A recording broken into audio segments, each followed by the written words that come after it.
Good morning dear students. तो बेटे आज की क्लास शुरू कर रहे हैं। देखो आज की क्लास में हमें क्या पढ़ना है, लॉरेंस ट्रांसफॉर्मेशन। देखो इससे पहले हमने क्या किया था, हमने गैलीलियो ट्रांसफॉर्मेशन के बारे में पढ़ा था कि जो पोजीशन है वो हमारी फ्रेम ऑफ रेफरेंस के रिस्पेक्ट में एक्स एक्सिस की डायरेक्शन में चेंज हो रही है और वाई और जेड के रिस्पेक्ट में क्या है, सेम रह जा रही है। और जो टाइम है अपना वो इनवेरिएंट फंक्शन होता है with respect to frame of reference. तो हमारा जो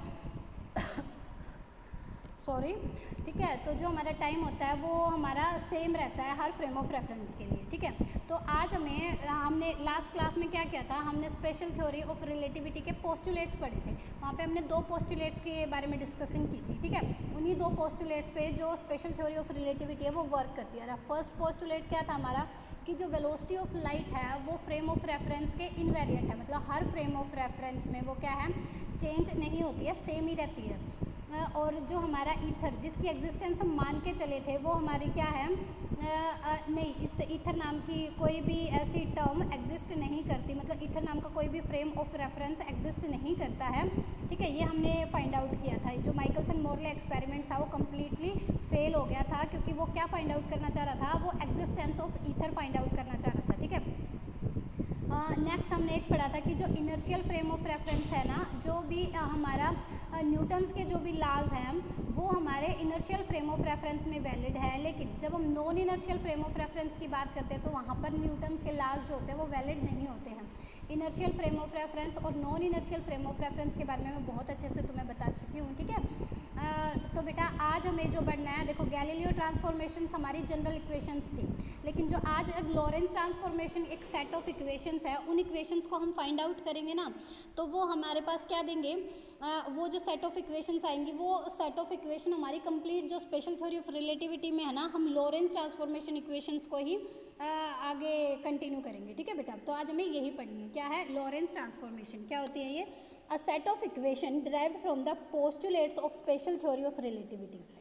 इन postulates को ध्यान में रख के जो equations हम ड्राइव करेंगे वो हमारी क्या होंगी, लॉरेंस ट्रांसफॉर्मेशन equations होंगी of relativity, which represents how the coordinates of event with occurs in the space at any instant। कि कोऑर्डिनेट किसी भी फ्रेम ऑफ रेफरेंस के रिस्पेक्ट में किसी इंस्टेंट पे कैसे अकर करते हैं। In one frame of reference are related to the coordinate of the same event in the another frame of reference। जैसे ये हमारे पास दो फ्रेम ऑफ रेफरेंस है, moving with the constant velocity relative to the former, पहले वाले के respect में। क्या कह रहा है भाई, ये मान लिया हमारे पास दो सेट ऑफ फ्रेम्स है, ये हमारे पास एस फ्रेम है, ये हमारे पास एस डैश फ्रेम है। ठीक है, एक टाइम पे हमने मान लिया दोनों रेस्ट पे हैं, तो दोनों के जो सेंटर है वो कोइंसाइड कर रहे हैं। जो एस डैश है उसका सेंटर ओ डैश है, जो एस है उसका सेंटर है ओ। ठीक है, तो जो कोऑर्डिनेट हमारे एस फ्रेम के एक्स वाई जेड हैं, और जो एक्स डैश फ्रेम है उसके कोऑर्डिनेट्स हैं एक्स डैश वाई डैश और जेड डैश। हमने मान लिया ये सिचुएशन है at time t is equal to 0, इस टाइम पे है ये सिचुएशन। ठीक है, हमने मान लिया कुछ टाइम के बाद मतलब एट टाइम t टाइम पे जो हमारा s डैश फ्रेम था वो v वेलोसिटी से आगे की तरफ मूव करने लगा। तो मान लिया उसने कुछ यहाँ तक वो गया, तो उसने कुछ इतना डिस्टेंस कवर किया, वो x डिस्टेंस कवर किया। ठीक है, यहाँ पे हम मान के चल रहे थे कि ये मान लिया कि वेलोसिटी ऑफ लाइट से मूव कर रहा है, तो जो जितना उसने डिस्टेंस ट्रैवल किया कितने टाइम में, t टाइम में, तो यहाँ पे उसने डिस्टेंस ट्रैवल किया मान लो x, तो कितना किया ct। इस ये है हमारा o जो ऑब्जर्वर है, इसका जो o ऑब्जर्वर है उसके रिस्पेक्ट में, तो o डैश जो o डैश सॉरी इसका है o के रिस्पेक्ट में, तो o डैश के रिस्पेक्ट में कितना करेगा ये x dash is equal to c t dash. ठीक है, इसके बारे में आगे चर्चा करेंगे हम। ठीक है, अब देखो हमने गैलीलियन ट्रांसफॉर्मेशन इक्वेशन से पढ़ा था कि जो हमारे x डैश है वो किसके इक्वल है, x माइनस वी टी के। तो यहाँ से x की वैल्यू मैं निकालूंगी तो x is equal to x dash minus x dash plus v t आ जाएगा।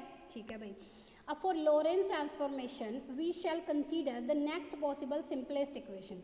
नेक्स्ट पॉसिबल सिंपलेस्ट इक्वेशन मान लिया कि x डैश है, ये पूरी टर्म जो किसके डायरेक्टली प्रोपोर्शनल है x के, तो वो मान लिया किसी कांस्टेंट k के मल्टीपल में है। ठीक है, इसी तरह x डैश अपना क्या आ गया, k इंटू में x माइनस वी टी, और x अपना किसके अगला k x dash plus v T. इसको इक्वेशन नंबर 1 और इसको इक्वेशन नंबर 2 नाम दे दिया मैंने। ठीक है भाई, अब हमारा जो ये k है ये यहाँ पे क्या है, कांस्टेंट है।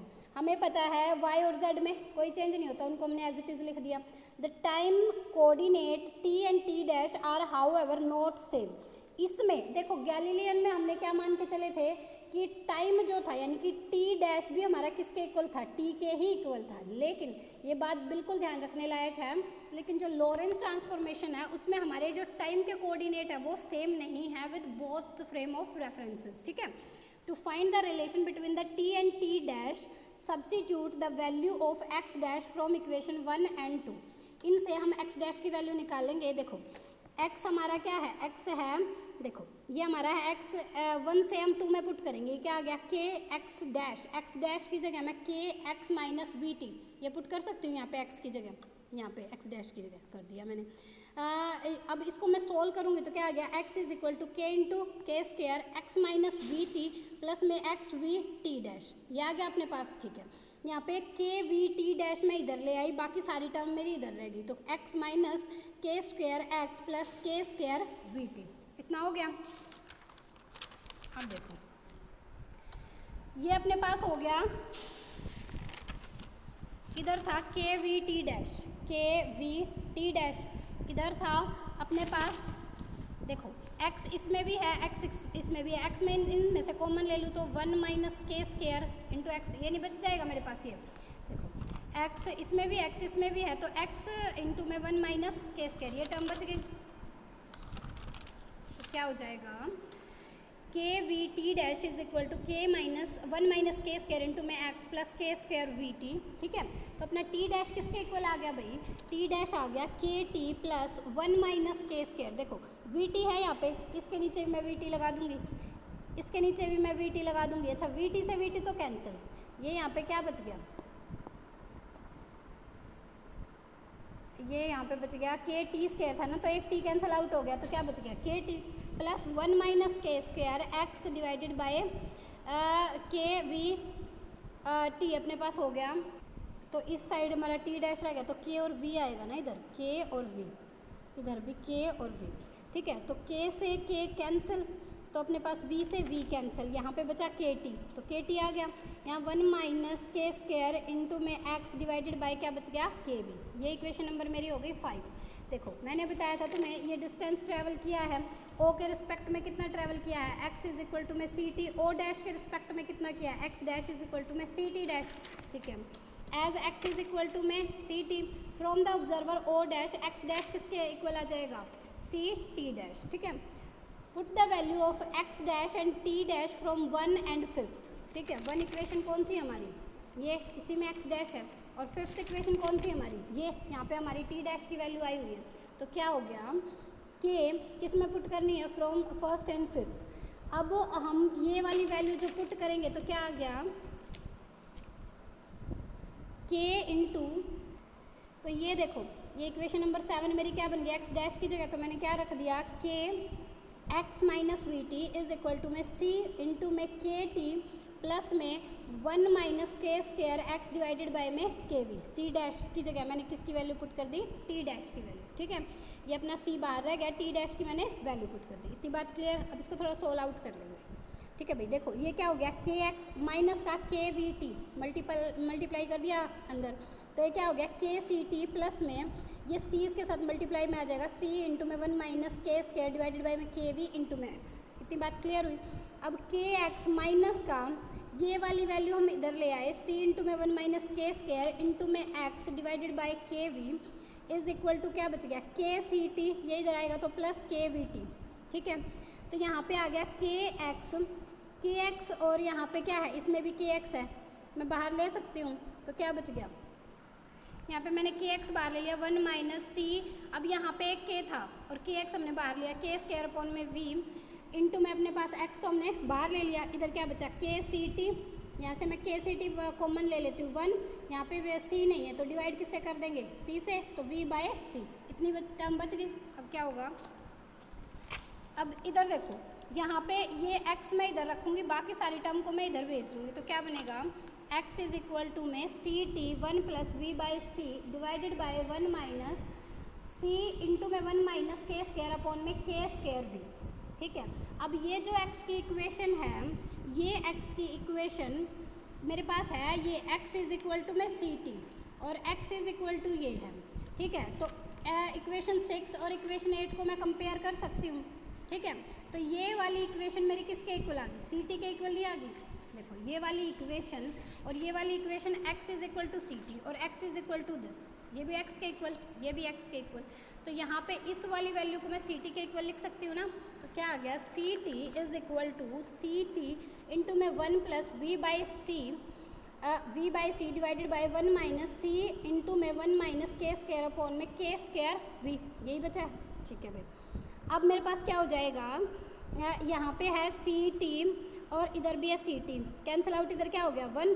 अब ये इधर टर्म जाएगी, ये तो कैंसिल आउट हो गए, तो ये वाली टर्म इधर जाएगी 1 माइनस सी इंटू में 1 माइनस के स्क्वायर अपॉन में K square V is equal to, यहाँ पे क्या बच गया 1 plus V by C, C T से तो सी टी कैंसिल आउट हो गया, तो ये बच गया के स्क्वायर माइनस 1 इंटू में C K square V is equal to में इधर भी 1 इधर भी 1, दोनों कैंसिल आउट, क्या बच गया के स्क्वायर माइनस 1 डिवाइडेड बाई के स्क्वायर इज इक्वल टू, यहाँ पे जाएगा v और यहाँ पे जाएगा c, तो v square by C square, ठीक है भाई। तो अब हमारे पास हो गया, इसे मैंने के स्क्वायर से डिवाइड कर दिया, तो क्या हो गया, यहाँ पे बन गया 1 और यहाँ पे 1 बाई में के स्क्वायर, 1 माइनस 1 बाई में K square is equal to V square by C square. अब ये 1 उधर चला जाएगा तो 1 minus we square by C square, यहाँ पे बन गया k is equal to 1 by under the root 1 minus we square upon में सी स्क्वायर। ये इक्वेशन नंबर हो गई मेरी 9, ठीक है। तो क्या होगा, फ्रॉम इक्वेशन 5, अच्छा 5th क्या कहती है मेरे पास, 5th मेरे पास टी डैश की है, T dash is equal to इतना, यहाँ पे मैं किसकी वैल्यू पुट कर सकती हूँ, k की वैल्यू पुट कर सकती हूँ, ठीक है। टी डैश अपने पास इतना था, ये वाली वैल्यू थी, इसको मैंने थोड़ा सिंप्लीफाई कर लिया, तो यहाँ पे मैंने किसकी वैल्यू रख लेंगे, इसको k की टर्म में सोल्व कर लेंगे। ये जो x बाय v है, k को अंदर ले लिया, ये हमने थोड़ा सोल्व आउट कर लिया इसको, तो क्या बन के आया मेरे पास k इंटू में t प्लस ये क्या हो जाएगा 1 बाई के स्क्वायर माइनस का 1 इंटू में x बाय में v, ये इक्वेशन हो गई मेरे पास t डैश, एक्चुअली ये इक्वेशन नंबर 10 है, ठीक है। तो putting the value of k from 9 in equation 10, अब k की क्या वैल्यू लेके आए हम, 1 डिवाइडेड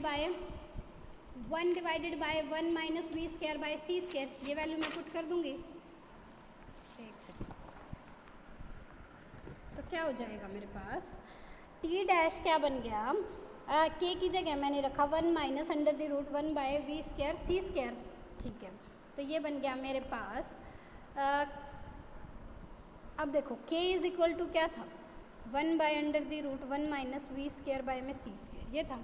तो यहाँ पे k है, डिवाइड में आ गया 1 minus we square by C square, ठीक है। यहाँ पे t प्लस में यहाँ पे 1 बाय के स्क्वायर था, तो क्या हो जाएगा 1 minus we square by C square minus का 1 x बाय वी, ठीक है।